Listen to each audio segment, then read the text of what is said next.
Berapa tahun Anda jadi suami? Pernahkah Anda menurunkan ayat Quran tentang menjadi suami yang baik? Kenapa nggak Anda turunkan ayat-ayat jadi suami? Ini jadi suami, ini jadi ayah. Pernahkah Anda mendengar kalimat di Quran bahwa suami beriman itu tidak cepat marah pada pasangannya? Quran surah keempat ayat 19. Ya ayyuhalladzina amanu, hai suami-suami merasa punya iman, la tarithun nisaa karha. Jangan wariskan watak buruk kepada istrimu setelah kamu menikah. Dan turunkan bagaimana cara Nabi memahamkan itu. Bukan berarti setiap suami punya sifat buruk, tidak. Maksudnya ada sifat-sifat yang ditafsirkan oleh hadis Nabi. Kata Nabi, lihat-lihat kalimatnya, ittaqillaha fin nisa. Ditafsirkan oleh Nabi, para suami bertakwalah kepada Allah dari istri-istri kalian. Fa innahunna khaliqat min dal'in a'waj.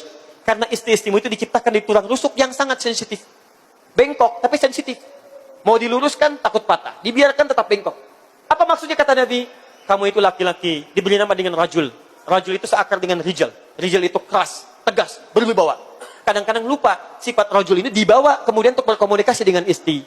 Istri punya sifat dengan sifat yang lembut. Dengan kelembutan itu cepat merasakan seperti tulang rusuk yang bengkok. Kadang muncul ketegasan kita dipahami salah oleh istri kita. Bagaimana menerjemahkannya? Turun ayatnya, turun hadisnya.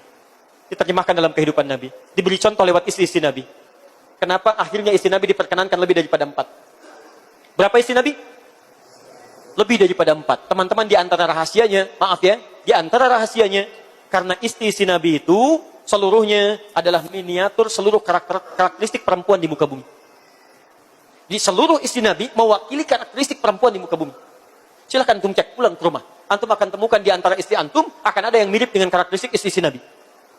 Akan ada sebelum menikah dengan Nabi. Dari yang paling cemburuan sampai yang paling perhitungan. Akan muncul.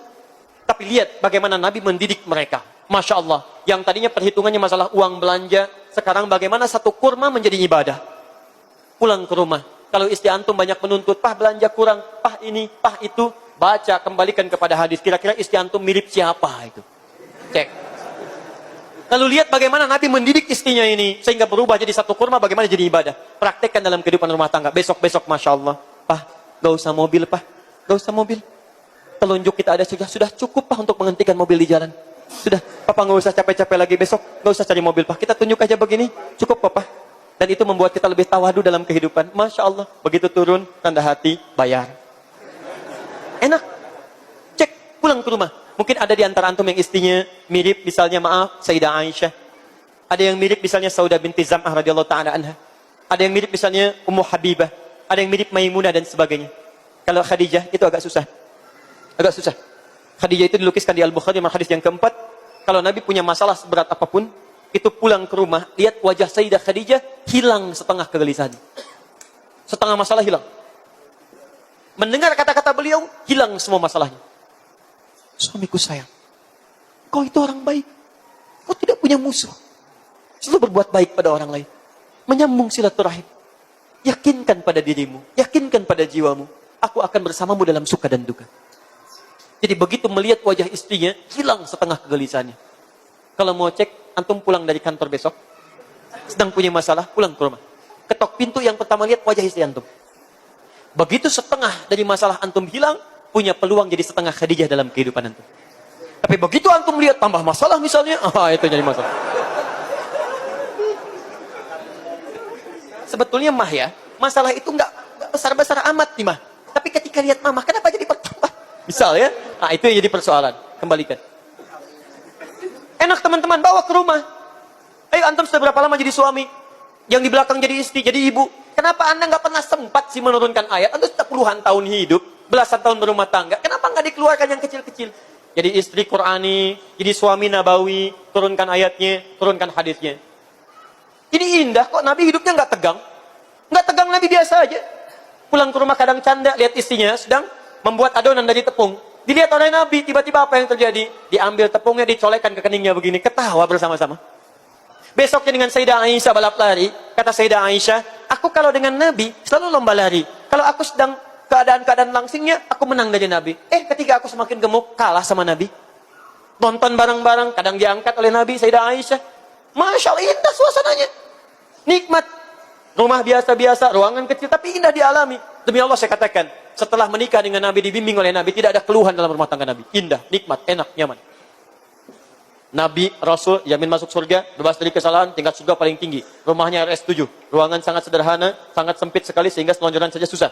Ibadahnya enak, nikmat, nyaman. Istrinya tidak ada keluhan, makan seadanya, nikmat dan hidup luar biasa.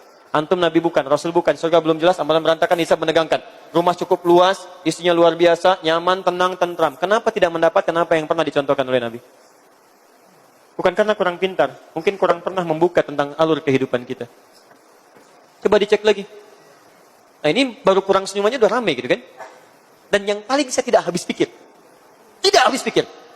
Kok bisa ada orang belajar Al-Quran, belajar sunnah, pulang ke rumah, cerai dengan istri suaminya? Ini menurut saya keterlaluan. Untuk belajar apa ini? Dulu orang belajar ini pulang ke rumah jadi harmonis. Dinyambung jadi senang. Yang kurang dinaikkan, yang lebih diturunkan. Seimbang di sini. Kok bisa orang sekarang baru pulang belajar Quran, belajar sunnah, pengajian Quran, pengajian sunnah, pulang ke rumah pisah dengan suaminya? Lebih baik mencari suami, calon suami yang sunnah daripada menikah dengan laki-laki bid'ah. Masya Allah. 20 tahun berumah tangga. Antum ini kenapa? Heran saya. Ya, coba lihat baik-baik teman-teman sekalian. Barangkali antum salah belajar. Coba lihat baik-baik. Stepnya turunkan. Antum itu dititipkan oleh Allah, suami antum yang sekarang. Karena itu pasangan terbaik Anda. Terbaik Anda. Jadi kekurangan Anda dilengkapi oleh suami Anda. Anda pun suami kekurangannya dilengkapi oleh istri Anda sekarang. Karena itu jodoh terbaik Anda. Maka kalau Anda mendapatkan kekurangan di istri Anda, wajar karena dia bukan malaikat sekali lagi. Kalau ingin cari sempurna, nikah dengan bidadari sana. Kalau mau cepat meninggal. Ya.